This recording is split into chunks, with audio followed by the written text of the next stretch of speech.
This is Carole Baskin with Cat Chat episode 20, and today joining us is Dr. Danya Linehan. She is the Veterinary Technology Program Director at Stotzenberger College, and she has a lot of experience in dealing with cats, obviously, and feral cats and multi-cat households, so I think there's a lot of stuff that is going to be really interesting today. One of the first questions that I had for you, you mentioned having to drive some ridiculous amount of time back and forth to work. What is that all about? I do. I try not to think about it too much because it doesn't sound as normal once I start talking to someone else. I live in Columbus, Ohio, and I work in Brecksville, Ohio, and it's about 122 miles away. Oh, man. So it is a crazy commute. But I love my school and I love my students, and it's a good enough arrangement where I can drive there and work 3 or 4 really long days and do the rest of my work from home. Wow. So it's nice, yeah. Mm. How long have you been doing that? 7.5 years now. Wow. And part of what had brought us together was talking about some ideas that you have for the future. So what would you see yourself doing 10 years from now? Oh my goodness, I can't think of what I'm having for lunch today, 10 years from now. Well, I love education, and a lot of my work and my husband's work has brought us more and more into the rescue realm. So I would love to blend education and rescue work of all sorts of animals closer together. I actually worked in humane education back in the 80s in Massachusetts, and the humane education movement, I think, has a big role in getting our society to appreciate animals and respect animals. You got to get them while they're young. When you say you worked in humane education, was that a formalized program, or what was that? It was through the MSPCA, the Massachusetts Society for Prevention of Cruelty to Animals, as well as having a huge animal hospital outside of Boston and multiple shelters throughout Massachusetts. They have a whole humane education department whereby they write curriculum for every age from K through 12, and now it might even be beyond that. And we would go into the schools. A lot of the teachers throughout Massachusetts had regular standing appointments, if you will, with our humane educators, and we'd go in and talk to them at whatever their learning level was about respecting animals, about good pet selection, why dogs and cats are great pets, and lions and tigers and raccoons, for example, are not meant to be pets. And we would talk about responsibility, what it means to have a pet, and how it's a forever commitment. So for the little kids, for the little kids, it would be about how if you adopt a dog or a cat, that is your responsibility for the rest of that animal's life. Just like when your parents had you, they're supposed to take care of you until you can take care of yourself. And then for the older kids, we got more into environmental issues and some animal welfare issues and what kinds of careers would be out there if they wanted to help animals. Oh, how nice. It's fun. People ask me all the time how they can get involved in rescuing animals, and you went the hard route, which was going all the way through veterinary college. Right. But do you have to have a veterinary degree in order to be involved in this humane education? No, you don't. And, that's a great question. How can people out there help animals? And you don't have to be a veterinarian. You don't have to be a registered technician. If only everybody in the United States who loves their own pet or who watches the Discovery Channel or Animal Planet and says, I love animals, they're so beautiful, they're so majestic. If every single person did something to help, this would be a whole different world. And that doing something doesn't have to be huge. You can volunteer an hour a week at a local shelter. You can donate $5 for a birthday present or a Christmas present for someone in your family. You can foster a pet. If you can't adopt a pet or you can't adopt more pets, you can foster. If you're afraid of commitment, foster kittens for 2 or 3 weeks, or a puppy who's just had surgery. Anybody who loves animals can do something that's within their realm. Whether it's financial, whether it's a time commitment, writing an article, sharing something on Facebook. I'll tell you, I made fun of social media for a long time, but I think Facebook and things like it have actually done a lot for the animal cause. This is how a lot of lost animals are being found. It's how a lot of adoptable, it's how adoptable animals are being placed.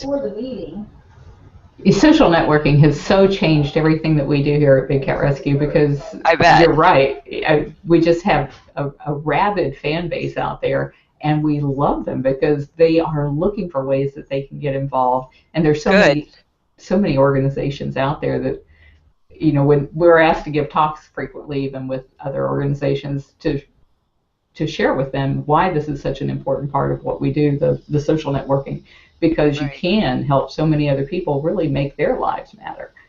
Right. You can. And, even with laws that come up, there are bills being proposed all the time, and I think that you're involved in some of them in Florida. And many people in the public wouldn't be aware of those things. They're not on national news. They're not on NBC at 6 o'clock. They're not going to be sound bites on the radio necessarily. But you see these things scroll across Facebook, and regular people get involved. They write their congressman. They sign petitions. They get involved in even legal issues. So I think it's been really good for animals. Do you have a Facebook page that you could send people here to, that they could go and like you? They could, but they're going to be inundated with cat pictures. Oh, I don't think that's going to be a problem for the people here. That's true. Yeah, I just have a personal Facebook page, which is just my name, Danya Linehan. There aren't too many of us out there. So, yeah, people are welcome to it, I suppose. But it's mostly cat pictures, especially when we're fostering. We've got a group of foster cats right now that we're looking for great homes for, so I'm obnoxious about posting and sharing my animal pictures on there. Are these cats that people have brought to your...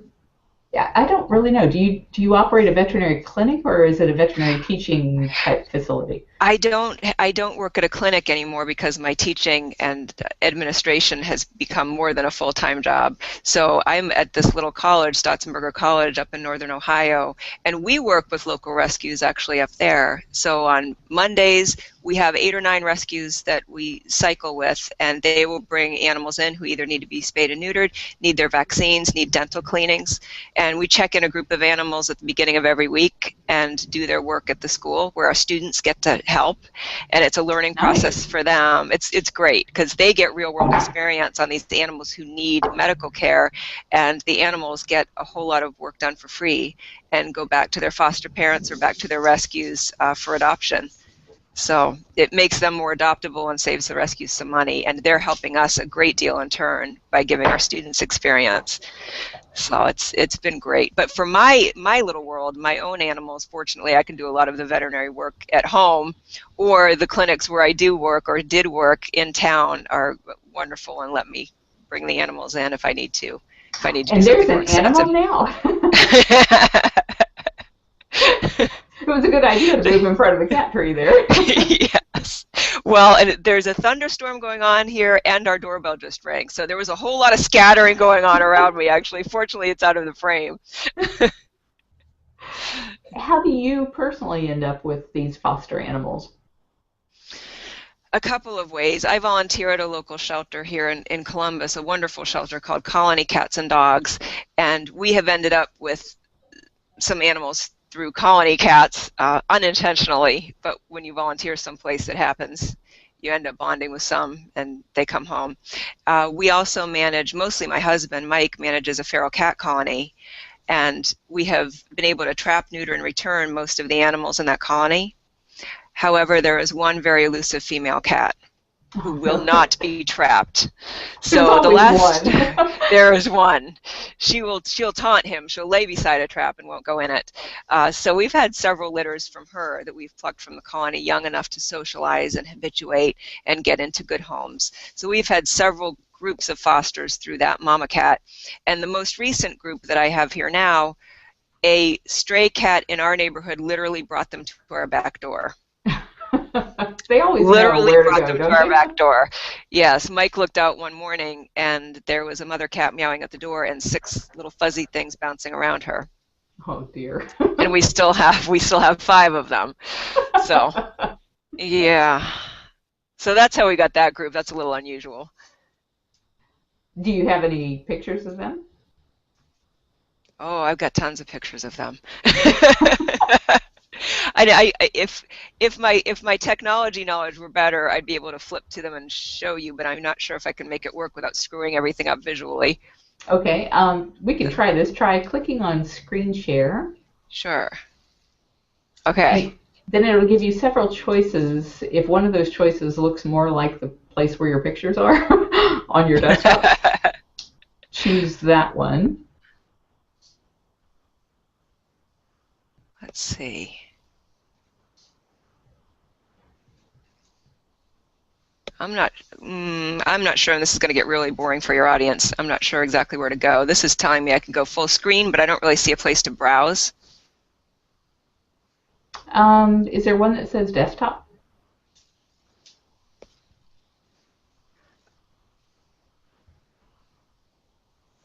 Let's see. Maybe we should be doing a computer technology show for Luddites like me.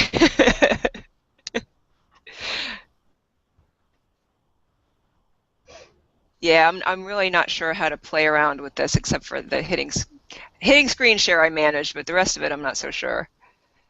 It's got lots of screens behind screens behind screens coming up in front of me. I don't know if you're seeing the same thing.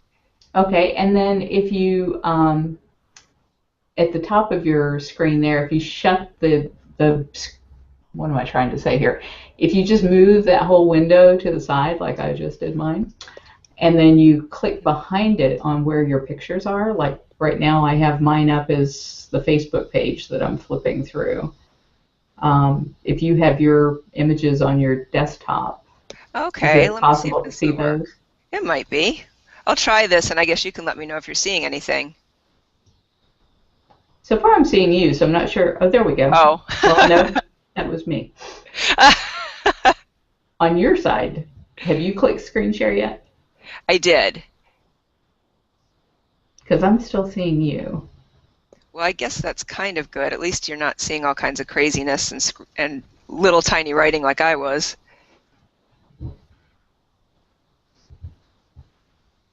You're just seeing me, regular old seeing me? Yeah, just like I was before. Okay. Okay, maybe this will do it.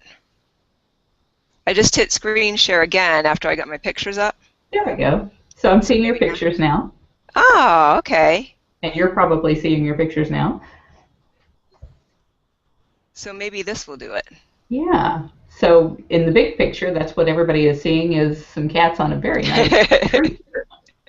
That was our big splurge for them, yes. That big tree. So perhaps if I tell this, I'm going to try telling this to be a slideshow, and then people can see cats instead of me while we're talking. That might be a little bit more interesting. Because I've been to your Facebook page, and you do have a lot of cats on your Facebook page. Yes, I do. Yes, I have a ridiculous number of cat pictures on my Facebook page. That's mostly what people see when they look at my Facebook is animal pictures. And, you know, I've become apparently a cat person, one of those cat people, but for years and years and years I had so many different kinds of animals. It just seems to have evolved. The cats chose. So many cats came to us and couldn't leave for one reason or another. And the last of my dogs had passed away, and we didn't have the schedule that you really need to be fair to a dog for a long time. So we ended up cat people. Here we are, cat people in a very multi-cat household. So, and what you're seeing, if you're seeing the pictures that I'm seeing, you're seeing a combination of kitties that still live here forever, like those guys, and also some of the fosters that we've got now, and a few that we've placed, like that beautiful boy Deco, the black cat who showed up on our deck, that's the name, ended up getting a wonderful home that wasn't ours. So that was a big celebration. And I'm afraid we're not seeing the slideshow. What we're seeing is your computer desktop here where there are some small icons of cat pictures. Oh, that's no fun. Yeah, so maybe if you click, is it possible to click through those pictures one at a time? I can certainly try. See if it'll let me. And you mentioned something while you're trying to figure that out that I hope you'll talk more about, which is, sure. I like that one called Best Picks. So you can see that, but you couldn't see the slideshow. That's interesting. Yeah, that was a problem that I've had before when my daughter was trying to do a slideshow. For some reason, you can see it, but nobody else can, which is a shame.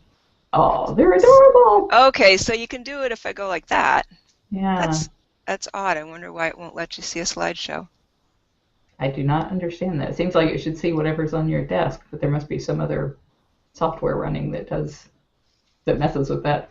One of Yeah. the things that you said that I thought would be of great interest to Hmm. people that would be watching this show is how to deal with multi-cat homes, introductions, keeping the peace when you don't have a lot of space, because I think you mentioned that, which was probably more in the clinic type setting where you don't have a lot of space. Right. Well, or if you're in a home like mine, whereby you've got, I have 14 of my own cats, and Oh, look at eight. this one. That's Posey, who was an FIV positive cat that was dumped at the feral colony we manage. But she was not Oh. feral at all. She was a very friendly and scared cat that someone dumped there. And I think that's probably one misconception that people have, whether or not they're trying to be cruel. They see a whole bunch of cats somewhere and they don't want their cat anymore and think, oh, I'll just send her to live with these friends. Mm. And that's not usually the thing to do. So she was terrified and pregnant at the time, and or had just had her babies, I guess, excuse me, and we ended up getting her. She was very friendly, and then socializing her babies. So everybody got a home. And since we just saw a picture of Posey, I'll mention to your group out there that FIV, which is feline immunodeficiency virus, is something that sounds big and scary. But in fact, these cats can live long, healthy, sometimes completely normal lives with FIV. Those are cats that are often euthanized in a shelter immediately as soon as their test comes back. And many FIV positive cats live 10 years, 15 years, and they might not get sick or die from their disease. So Posey is one of them. She's having a very good life. FIV positive, but clinically healthy. So we're pretty lucky.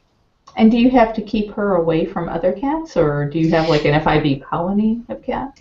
She is actually in a single kitty household. I found a wonderful family who wanted only one cat, so that worked out nicely. And she's probably always going to be an only cat, and she likes it that way. FIV positive cats can live with other cats who are negative. The only way that it's really transmitted between cats in a household is if they get into a bad fight and somebody bites the other one. So it's not going to be passed by close contact, by sharing food dishes, or snuggling. It'll be passed by some kind of either mating, which of course they're spayed and neutered by the time they're in your home, or fighting and getting a bite wound. Now, feline leukemia is really different. That's the one that can be spread just from nose-to-nose contact or grooming each other or sharing food and water. But FIV is much tougher to catch. So anyway, I think back to your question. I digressed when I saw Posey's face pop up there. But back to your question regarding multi-cat households and not quite enough space and how to keep them happy.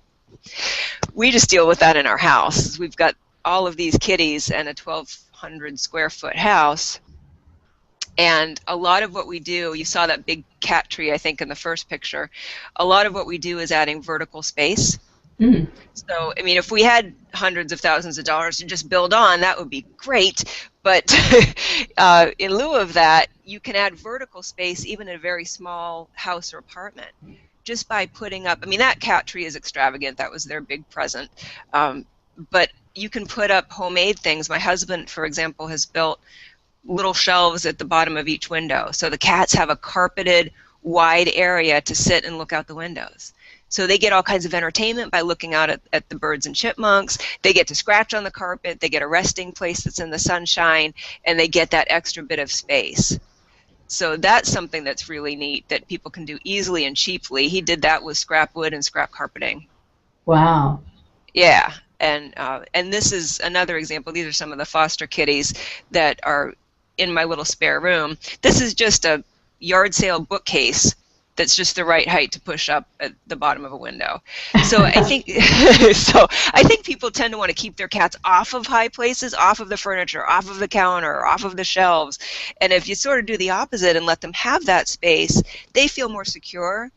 It adds perceived territory to them. So even if you got a teeny tiny apartment, if you have a bunch of different shelves and they're allowed on the back of the couch and they're allowed on the tables and the counters and you just clean those off a lot, then they feel like they've got more entertainment, more enrichment, more to do, and they seem to feel safer and more confident in high places. Well, that's interesting. I've never Yeah. heard anybody say that. Oh, really? Yeah. Oh, that's funny. Yeah, Yeah, as I many think people as I've talked to about cats, I've never heard anybody say that that was a great way to encourage a lot of cats in a smaller space. huh, Just, okay. I think also when you have cat-to-cat aggression or cat-to-cat tension, those high spaces and lots of different levels allows them to kind of get around each other and get away from each other successfully without having too much conflict, which in a house full of cats can certainly happen. And I've got right now with these fosters, this is one of my current foster babies, we've got an age range in this house from 5 months to 21 years. oh man. Yeah. Yeah, and they do. We have occasional spats, and we've got one little girl who's kind of a little victim cat. But for the most part, they get along amazingly well, way better than I have the right to hope for, honestly. And how many cats altogether? We we have Am I 14 of allowed to our. ask that?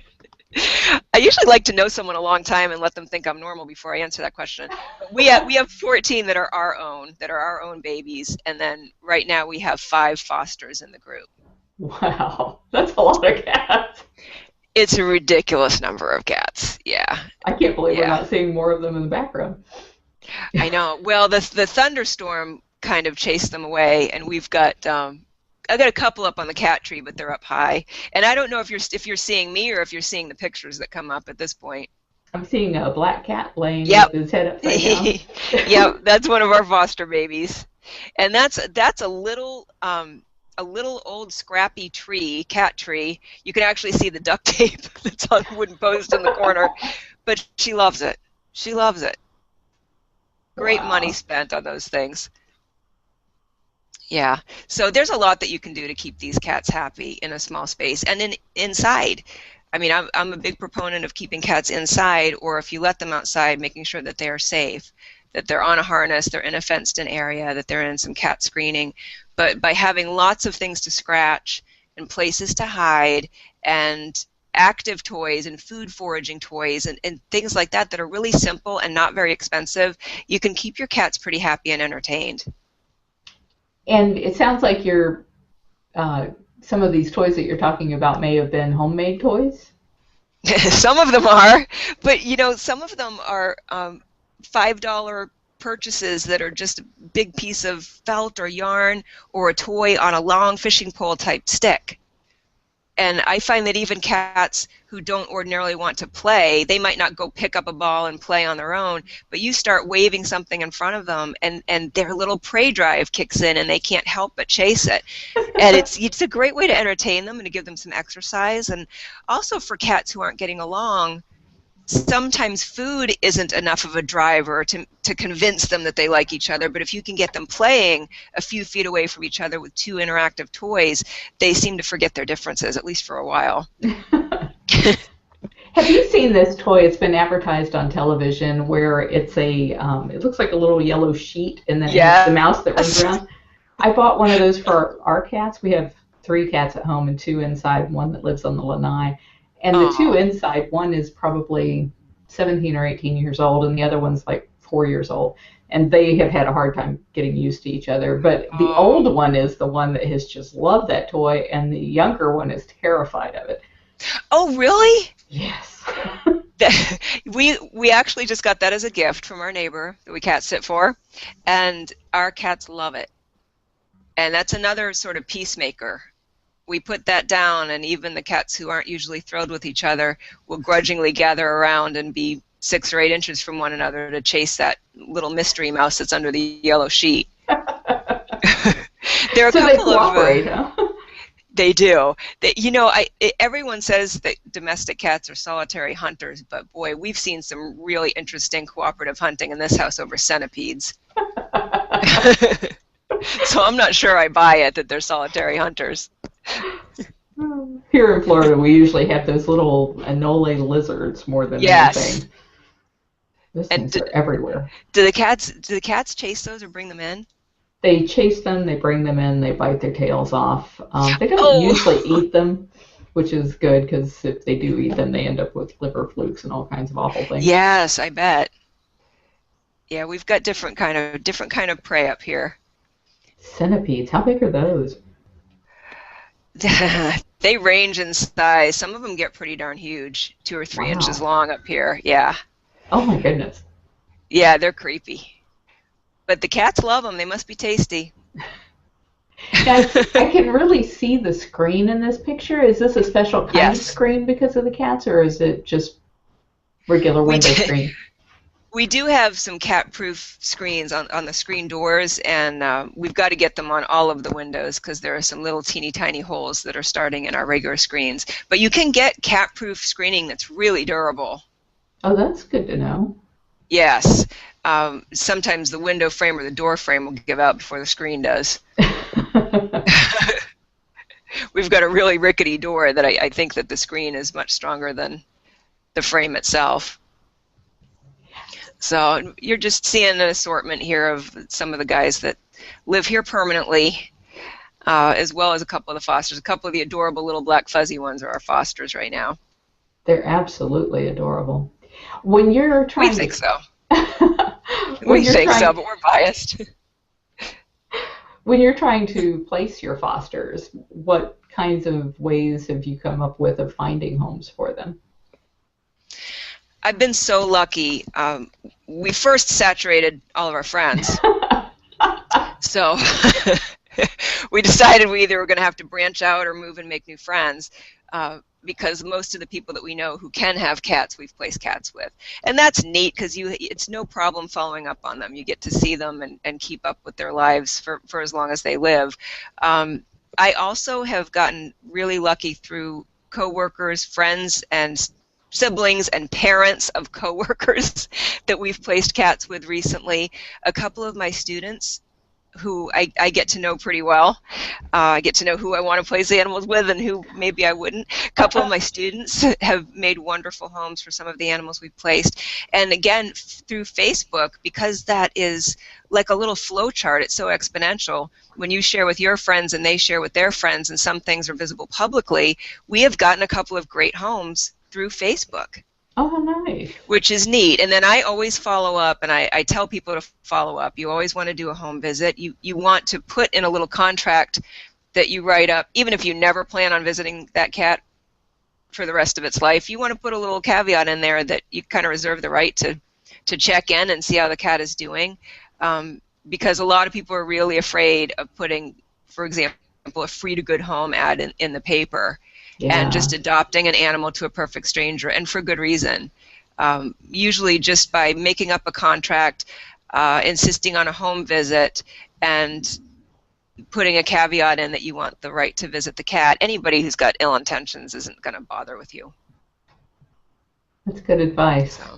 So I usually do that, but we've gotten people that we know through the grapevine, even if we don't know them directly. But I'm running out of ideas, so if you've got any, let me know. We've still got 5 to place, and people are not knocking down my door, that's for sure. We're really fortunate we do foster cats here at Big Cat Rescue as well, even though our primary focus is on lions and tigers and leopards. Right. We have so many volunteers and 17 interns 16 interns who live here at any given time. And they're not allowed to touch the big cats here. So right. I was looking for a way where nobody, not even me, we don't touch them. But I was looking for a way that they could have some kind of hands-on with animals because they love animals and they're not allowed to touch. They want to pet them, yeah. So there's a fellow here locally, he started an organization called Fostering is Cool, and it's at fosteringiscool.com. And what they do is they take the cats from Animal Services, which is our local dog pound where people turn in animals. Okay. They take the mothers and kittens from there.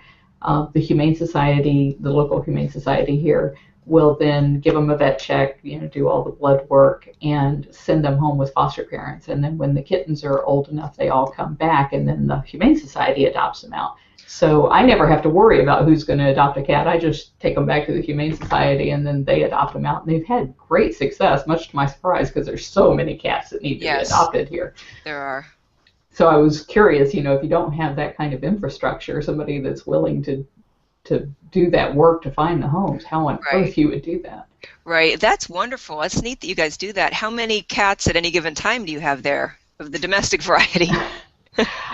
We've taken in, tomorrow it will be up to 60 cats. Will be wow. Not at one time. Oh, okay. I'm like, you're your own shelter. No, we're bringing in our 60th cat tomorrow, maybe today. But we have 3 houses for interns, and there's 5 interns in each house, and then there's another house that has smaller numbers of interns. But anyway, each one of those houses can take a mother with a litter and maybe some bottle babies. And so at any given time, there may be, I don't know, 10, 15 cats. Wow, that's wonderful. And I hear you talking to a cat. Is there a cat in your lap? Yes. If there is, why don't you click off the screen share onto yourself so we can see your cat? Gosh. Well, he's bopping around. I don't know if he's going to stay, but yeah, Buka, one of our little stars, just jumped up. And is that the cat that's on your back in the picture? It is. Well, he's kind of smushed down. This is Buka. Oh, how beautiful. He's a doll. He's named after Buca di Beppo, the restaurant. Do you guys have Buca di Beppo down there, that Italian restaurant? We do, where everybody family likes style. Yeah. We were there with my family up here in Ohio. Ironically, we were with my family from Florida who were visiting us in Ohio, and a litter of kittens had been thrown away in their dumpster. Oh. Yep. Buka and 2 of his siblings. Oh, someone had literally thrown them away. It was in October. It was freezing rain. It was miserable. So, yeah. So when we found out about that at the end of our meal from this lovely waitress, my mom, who was sitting at the table with us, just looked at Mike, my husband, and said, "Are we doing this tonight in the rain, or can it possibly wait until morning?" So we ended up with the 3 kittens. 2 of them we placed, but this one we kept. Mike took one look at him and said, "He's staying with us." He was just incredibly charming and funny and smart and very high maintenance animal. Because he's smart and has a lot of energy. So it takes a lot to entertain him. He's laying on my cord. It takes a lot to entertain him. So now he's in my lap now, but out of sight. Oh, did you just pull that cord out? He may have just pulled my cord out.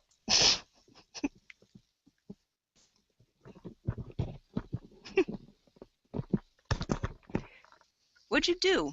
I muted myself. There. Oh, you did it. I thought my cat did it.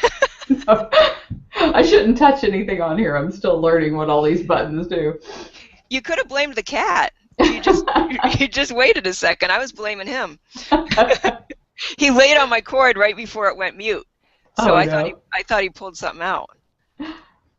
Yeah, you mentioned that your husband Mike has a feral cat colony. I think that's interesting that he has like his own feral cat colony that is somehow separate from your feral cat colony. How does that work? He works at home a lot more than I do, and he found them.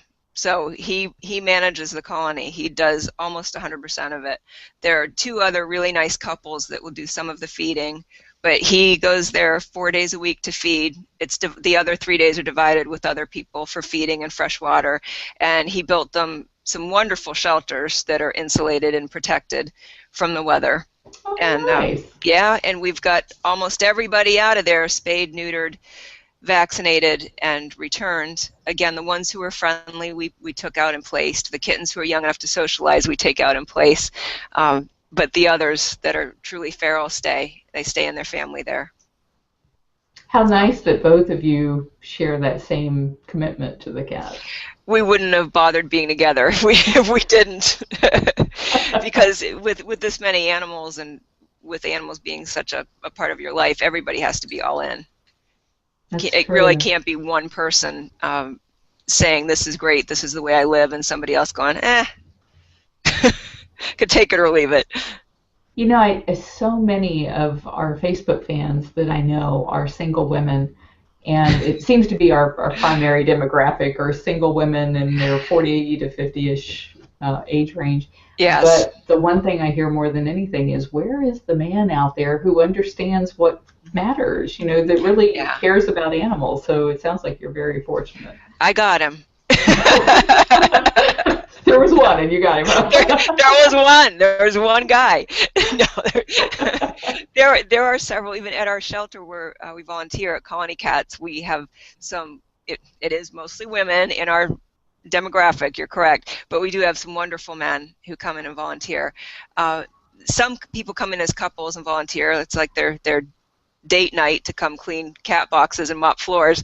My husband actually volunteered there for a while as well, but we ended up with too many cats in too short a period of time when he was going to the shelter on a regular basis. So he's not really allowed there anymore. That's funny. So yeah, there are some men out there. They'll keep trying, and some can be converted. I know some amazing converts who had never had pets in their lives, and then they partnered up with somebody who was absolutely going to have pets, and now they're pet people too. I tell men all the time, you should volunteer with animals, because that's where all the women are. That's where the women are, exactly. Those are the loving, nurturing, want to take care of you women that you won't find in a bar somewhere. Exactly. So either take a ballet class or go volunteer at the shelter if you want to have a great ratio of women to men. You had mentioned in your email to me a little bit about declawing. So tell me what you think about declawing, because you're dealing with a big group of cats that are all living together, and I'm assuming they're doing it with their claws. They all have their claws except for my 21-year-old. He and his sister came to us when they were 12. Their owner had died, and they were already declawed. But everybody else here has their claws, and I am, as a veterinarian and a cat owner, I am not a fan of declawing. It's one of the most painful things that we do to our animals, and it's not a benefit to the animal, frankly. It's a benefit to people's furniture and other things. And I know some wonderful pet owners who take great care of their cats and have declawed. So it's interesting. In my personal opinion, I've gotten more and more against declawing. However, trying to be a realist, I know that years ago there were cats euthanized at shelters instead of adopted out to homes who would have declawed. So I'm not going to say declawing is worse than death. I understand there are going to be some people who won't own cats unless they can declaw. The reasons that I don't like it are, first, it's pretty darn painful to the cats. Now, we have much better pain relief these days than we did 30 years ago, certainly, or even 15 years ago, but it still is one of the more painful procedures you can do. And what it really is amputating, it's surgically amputating that first part of your digit. So if you can picture on your own hands, if you can picture somebody amputating at that very first knuckle, all of your fingers, that's what declawing is. That's what it literally is. Surgical removal of part of your finger. So it's not a very nice procedure. The other reason I am not a fan of declawing is that cats, when they scratch, there is so much happening. When they're scratching, they've got a physical need to do that. It's part of how they mark. Rather than peeing on your stuff, being able to scratch places and leave a visual change in carpet or in rope or cardboard, that's part of how they mark, and that's a need that they have. It's how they stretch. It's how they exercise. It's how they also leave a little scent, because there's so many concentrated scent glands in those little toes. So their scratching is part of their enrichment. It's part of what makes a cat a cat. Dogs bark and dig and want to be petted and loved. Cats groom themselves and scratch and hide and play and have a huge prey drive. I mean, it's part of what makes cats cats. So what we do is we have lots of scratching things everywhere. We have cardboard scratchers that are horizontal. We have the big cat trees with carpet and canvas and sisal on them. We've got some wood that they can scratch on, and we just let them hopefully scratch them what they're supposed to and not them what they're not supposed to, and we trim their nails. So one of the things that I've seen in cats who have been declawed, because cats walk on their tippy toes, when they've been declawed, they kind of walk on the heels of their pads. Sometimes they do, especially if If they were in pain for a good deal of time, they tend to tip back. Another thing, and I can't point to any studies, so this is anecdotal. I don't want to say this is scientifically proven because I don't know of the studies. However, anecdotally, if you talk to people in humane societies and shelters and rescues, it definitely appears that cats who have been declawed are a little more likely to bite, because scratching is their first defense. So particularly for people with kids, a lot of times they think, "Ooh, I don't want the cat to scratch my kid. I'll get him declawed." But instead of now being able to give a quick, "Hey, get away from me, kid," with their claws, their next move is to bite. If they can't get away, they can't scratch, then their next move is to bite. Another issue that we hear all the time from shelters is inappropriate elimination from cats who are declawed, that is a little bit higher in the declawed population. Well, that's interesting. What do you think leads to that? Is it because of the gravel in the paws? I think it might be twofold. And again, this is my speculation, and a lot of people's speculation and theory. I can't tell you that there are papers out there that prove it. But I think it might be twofold. One is that if they were really painful when they first came home, and cats can get really deep associations with things that they don't like. So if they went into that litter box and started scratching and it hurt, instead of thinking to themselves, "Oh yeah, I just had that surgery, probably in 7 days it won't hurt so bad, I'll just be gentle," they go, "Oh, evil litter box, that hurt." This quilt, however, feels wonderful on my feet, so maybe I'll be here. So I think that is one part of it. And the other part potentially might be that cats have such a need to mark their territory. And again, they do that in a variety of ways. A big way is by scratching, leaving that visual and scent marker. Another way is, you know how they come up and rub on you, they rub on your leg, and when you're petting them, they lean into it with their faces. There are little glands in where their whiskers are along their faces and their muzzles. That's a really effective way of marking and saying, "This is mine and you're mine, but I love you and I'm content and I'm calm and everyone's welcome here." And then the other way, of course, is with urine and defecation. So if you take away one really important way of marking, I think cats might resort to another. Well, that's interesting. Mm-hmm. Very interesting. So I am not a fan of declawing. And, also there are other nations, much like ours, in which declawing is illegal, which I think is fascinating. In the United States, I know there are a couple of counties or cities which have moved to make it illegal to declaw cats, but there are entire countries. Yeah. There are countries where you can't declaw a cat. You can't crop ears on a dog. You can't dock a tail. It's illegal. So I think that's really interesting too. I was at a conference last year, and there was a veterinarian there from the Netherlands, and we were in one of those group discussion type settings, which of course, even as grown-ups, everybody hates. You're instantly like a 7th grader again when they say, "We're going to do group work." So turn to the people next to you and start discussing these topics, and you go, "Oh, discussion time."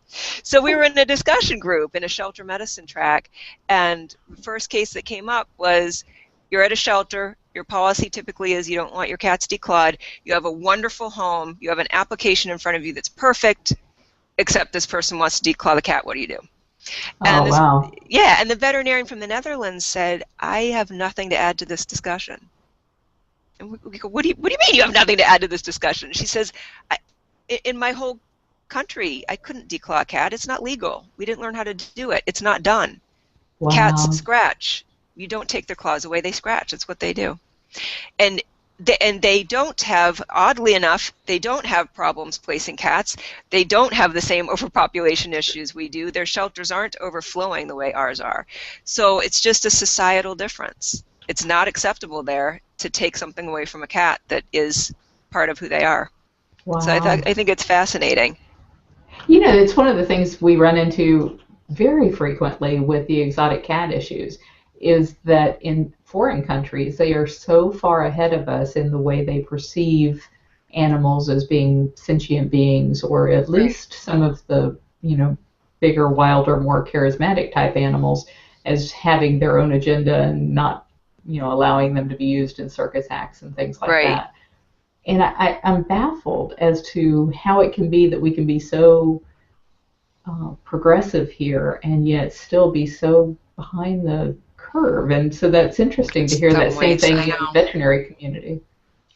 It is. It's the same thing with the small animals. That there are. I mean, I love where I live. I love the United States. I don't think I'd want to live someplace else. But there are places where we need to improve, and how society views its animals and cares for its animals and cares for the most helpless among us. That's one of the places we could really improve. That's for sure. Hmm. Well, we have 8 minutes left. So in this Oh, that's last, all?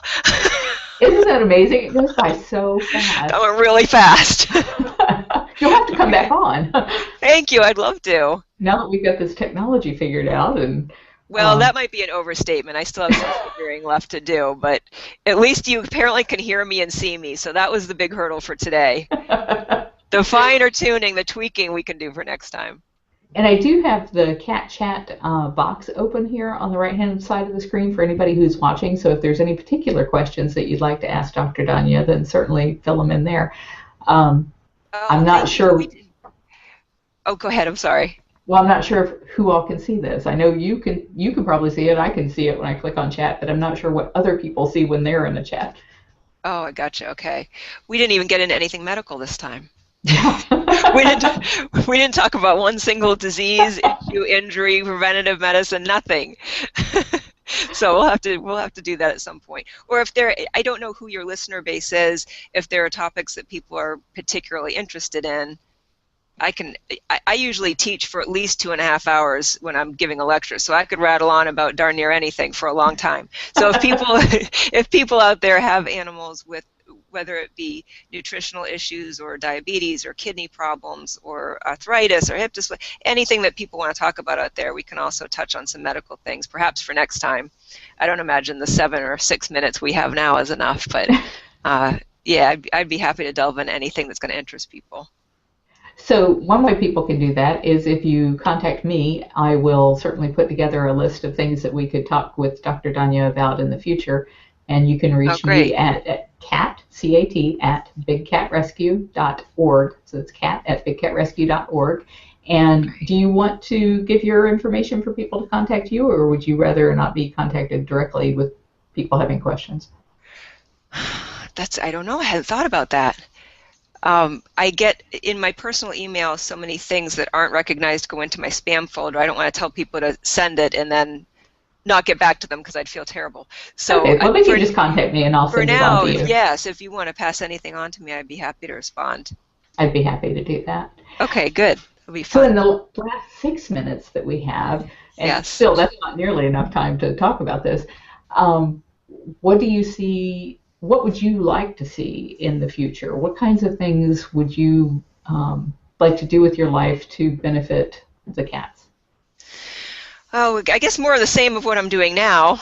And I really would love to get word out, whether it be to other professionals, although we as the veterinary community are finally becoming more aware of some of this stuff as well, but to other professionals in my world, to pet owners, to shelters and rescues alike. I really enjoy talking about enrichment, indoor cat enrichment, how we can keep these guys safe but exercised and healthy and happy, how we can let a cat be a cat, how you can let your dog be a dog and still have it fit into your world. So behavior has become a real passion of mine, behavior and enrichment. Also, when we look at these shelters, some interesting changes are happening in the rescue world, which I think you're aware of. We have moved more and more away from high kill shelters. Very few of the large rescue groups or shelters anymore will euthanize animals just because they've been there for a week, or because they have too many black cats, or they have too many shepherd mixes, or because they have conjunctivitis or dental tartar. And these used to be real reasons that animals were euthanized all over this country not that many years ago. More and more shelters are using foster homes and using networking, sharing information, sharing resources, and allowing themselves to be, I hesitate to use the word no-kill because every shelter has to euthanize somebody sometime. If an animal's in renal failure, or they have lymphoma, or they're in pain that's not going to be remedied, I guess, then just like any of us with pets, would have to do, they have to euthanize them. So I hate to say no kill, but at least lower kill shelters are becoming more the paradigm, more the norm. And as such, it means that some animals are staying there longer. So shelters are also having to reach out and make sure that those animals are healthy and happy and enriched. So more and more also going to more open or colony settings, where you might have, instead of every animal in his or her cage, you might have a room where there are 8 or 9 cats. Or you might have an outdoor area where the dogs have choices on where to go for part of their day, so that they are leaning more toward being partially sanctuaries instead of just warehouses for animals until their new home comes along. And I think that's amazing. I think that's where we need to go. We need to be moving toward essentially a no-kill nation, where we've got places for everybody to be safe and be happy. One of the terms I hear frequently around here is no kill for space. And so they're not killing just to make space for animals, because they are able to address some of these other issues. And I think that's, again, where the fostering program is so crucial, because anytime you have a big concentration of cats in an area, it seems like they all get sick. And so one of the things we try to do with the local Humane Society is, as soon as they pull those cats from animal services, please check them out and call me right away, and I will be there as fast as I can before anybody breathes on them.